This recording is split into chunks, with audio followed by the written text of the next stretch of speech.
दोस्तों नमस्कार, प्रणाम, राधे राधे। आज हम मधुमक्खी कितने प्रकार की है इस पर विस्तार से चर्चा करेंगे। और सभी से अनुरोध निवेदन है कि हमारे चैनल को सब्सक्राइब अवश्य करें। आपको महत्वपूर्ण जानकारियाँ इस चैनल के माध्यम से मिलेंगी और जो भी आपके कमेंट्स होंगे उनका प्रत्युत्तर भी समय पर और उपलब्ध कराया जाएगा। हम बात करते हैं मधुमक्खी पालन, यानी मधुमक्खी पालन, और हमारे पर्वतीय क्षेत्रों में उसको मौन पालन भी कहते हैं। ये कम लागत में अधिक आमदनी वाला स्रोत है और इसमें ज़्यादा खर्चा भी नहीं आता है और कम खर्च में ही अच्छा एक आय का स्रोत मधुमक्खी पालन है। इसे घर के आसपास, अपने किचन गार्डन में, अपने बगीचे में मधुमक्खी के बॉक्स लगाकर इस व्यवसाय को प्रारंभ करना चाहिए। मधुमक्खी का जो काम करने का, कार्य करने का एरिया होता है, दायरा होता है, वो आपके डब्बू मधुमक्खी के डब्बे से चारों तरफ 2 से 3 किलोमीटर का एयर डिस्टेंस में इसका कार्य क्षेत्र होता है। मधुमक्खी की खासियत होती है, यह अपने परिवार से अच्छे से परिचित होती है और एक अपनी रानी के सुगंध से अपने परिवार को पहचानती है और अपने परिवार में ही से ही जाएगी और अपने परिवार में ही वापस काम करके लौट के आती है। तो मित्रों, इसमें सबसे पहले हम बताना चाहेंगे, यदि हम भारतीय मधुमक्खी की बात करें तो भारतीय मधुमक्खी जनरली आपने देखा होगा कि लकड़ी जहाँ रखी होती हैं उसमें लग जाती हैं। छोटा सा दीवार में कहीं पर होल बना हो, जगह होती है तो कभी कभी उसमें भी लग जाती हैं। कभी कभी आपने देखा होगा कि मिट्टी का कोई बर्तन होगा उसमें लग जाती हैं। कभी कभी आपने देखा थोड़ी सी भी जगह घर के अंदर कहीं पर मिलती है वहाँ भी मिल जाती हैं। और खासकर पर्वतीय क्षेत्रों में ये मधुमक्खी आपको जलोटों में देखने को मिलेगी। इसे कहते हैं भारतीय मधुमक्खी या एपिस इंडिका, इसका जूलॉजिकल नेम है। और यह मधुमक्खी बहुत आय से पर्वतीय क्षेत्रों में प्रत्येक गांव में जलोटे के रूप में पाली जाती है। इस मधुमक्खी से हमें मुख्यतः शहद, मोम प्राप्त होता है। अक्सर देखा गया पर्वतीय क्षेत्रों में जो हमारे गांव में मधुमक्खी जलोटे में पालते हैं, जब भी उनसे शहद निकालते हैं वो बहुत बड़ी गलती उसमें कर देते हैं। गलती क्या करते हैं? मधुमक्खी पूरे परिवार में अहम होती है। आप पूरे 3 किलोमीटर के एरिया से काम करके आपके घर में आ रही, आपको एक अमृत रूपी शहद का उत्पादन आपको देती है।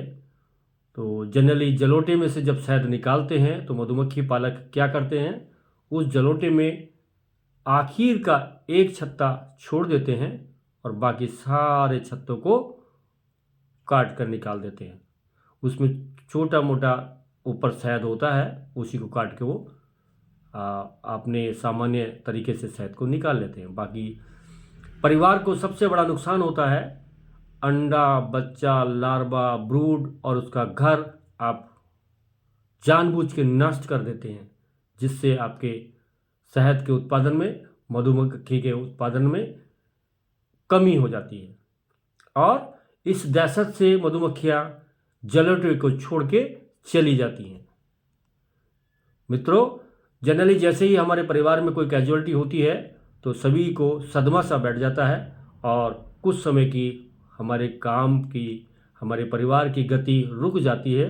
इसी तरह से मधुमक्खी भी जिस परिवार में, जिस जलोटे में, जिस मधुमक्खी के डब्बे में रहती है, यदि आप उसके अंडा, बच्चा, लार्वा, ब्रूड को ही मार देंगे तो ऐसे में मधुमक्खी पर भी बुरा प्रभाव पड़ता है और वो सोचती है कि हमारा परिवार यहाँ सुरक्षित है तो हमें यहाँ रहने का फ़ायदा क्या। तो इसलिए वो क्या करती हैं, वहाँ से सीधे दूसरी जगह के लिए पलायन कर जाती हैं। तो दोस्तों ऐसा ना करें, हम विस्तार से इस पर चर्चा अगली वीडियो में करेंगे।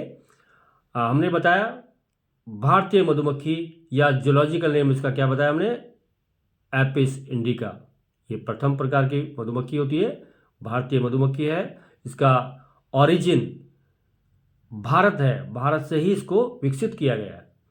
दूसरे नंबर पर आती है मेलिफेरा, या इसको इटालियन मेलिफेरा भी कहते हैं, या जूलॉजिकल नेम इसका है एपिस मेलिफेरा। दोस्तों ये हम बात करें तो व्यावसायिक तौर पर इस मधुमक्खी को पाला जाता है। मधुमक्खी के डब्बों में रख के इसको बड़े स्तर पर भारत में पाला जाता है। इस मधुमक्खी का जन्म स्थान इटली है। इटली से यहाँ पर ये लाई गई थी भारत में, और पूरे भारत में ये फैल चुकी है, क्योंकि इसका अपने इच्छानुसार मधुमक्खी पालन कर शहद का उत्पादन लिया जा सकता है। इसलिए इसको कॉमर्शियल बी या व्यावसायिक मधुमक्खी भी कहा जाता है। ठीक है बंधुओं, अब तीसरे प्रकार की जो मधुमक्खी होती है वो है एपिस इंडिका के साथ साथ में हमने दूसरा बताया एपिस डॉर्सिटा। तीसरे नंबर की मधुमक्खी हमने कौन सी बताई, एपिस डॉर्सिटा। यानी कि आपने इस मधुमक्खी को पहचानने के लिए आपने देखा होगा बड़े बड़े पेड़ों पर, पानी की टंकियों पर, बड़े बड़े पुलों के नीचे अक्सर ये दिखाई देती है आपको, और भयावह होती है। साइज में सभी मधुमक्खियों से बड़ी होती है। मौनी विष भी इसमें सबसे ज़्यादा होता है। शहद का उत्पादन भी सबसे ज़्यादा इस एपिस डॉर्सिटा का होता है। इसे आम भाषा में अलग अलग नाम से भी पुकारा जाता है। मुख्यतः हमारे क्षेत्र में इसको डॉर्सिटा या डिंगारा, रिंगाल भी कहीं बोलते हैं इसको। तो अलग अलग नामों पर, क्षेत्रीय नामों पर इसको पुकारा जाता है। लेकिन हमें विशेष रूप से इसको जो पहचानना पड़ता है, वैज्ञानिक रूप से इसका नाम जो है रखा गया है एपिस डॉर्सिटा करके इसका नाम रखा गया है। तो ये इस मधुमक्खी से काफ़ी अधिक शहद का उत्पादन, मोम का उत्पादन हमको प्राप्त होता है। एक छत्ते से लगभग 50 किलो से 100 किलो तक आपको इससे उत्पादन शहद का मिलता है, और एक बार में लगभग 2 से 3 किलो तक आपका मोम का उत्पादन भी इस एपिस डॉर्सिटा से प्राप्त होता है। तो आज हम इन 3 मधुमक्खियों के बारे में आपको जानकारी दिए। यदि किसी को कुछ इनके बारे में जानकारी चाहिएगा तो कमेंट करके बताएं हमको, और वीडियो को पूरा देखें। वीडियो पूरा देखने से आपको अधिक लाभ होगा, और आने वाले टाइम में आपको हम जब भी समय मिलेगा आपको नई नई जानकारियाँ मधुमक्खी पालन की इस चैनल के माध्यम से आपको उपलब्ध कराएंगे। नमस्कार, थैंक यू।